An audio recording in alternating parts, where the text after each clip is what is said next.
Today's topic is brushes. As I said before in my other videos, this is only my opinion.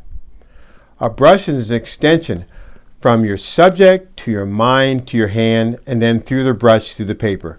This is only achieved through much practice. Brushes are personal. You learn which ones work best for you. There are lots of choices. There are rounds.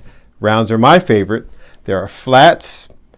Natural brushes use animal hair, usually coming from the tail of the animal, and are more expensive. Synthetic brushes are less expensive and more forgiving. There are a few things I consider about brushes. How well does it hold its shape while I'm painting?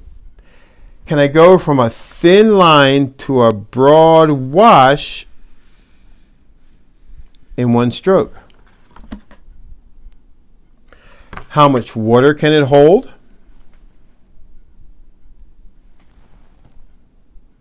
And does it return to its beautiful shape that it had before I started? And you can shape it like that, but you can see this one does. I'm self-taught, so I never had someone to tell me the do's and don'ts. I experimented and I practiced a lot.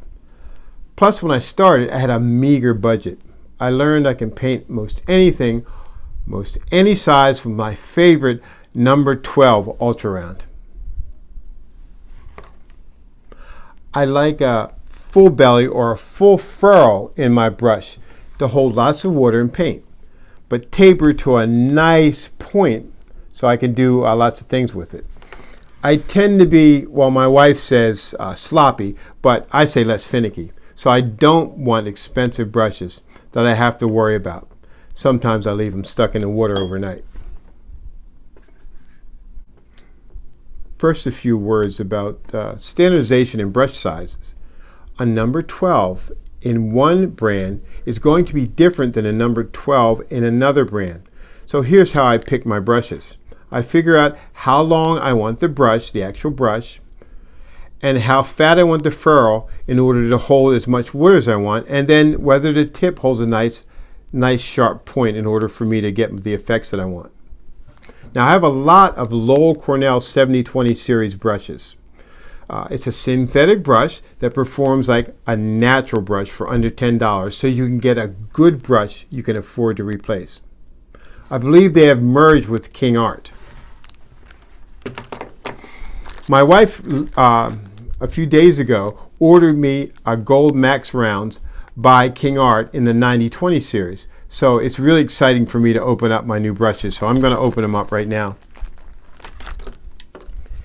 Each brush comes with a plastic tip protector. You can see it right here and right here. And that keeps the brushes tips really, really sharp. If you're like me, you usually lose them, and I lose them almost a day after I get them. Now, in order to get a brush to work, you have to, what I call, charge them first.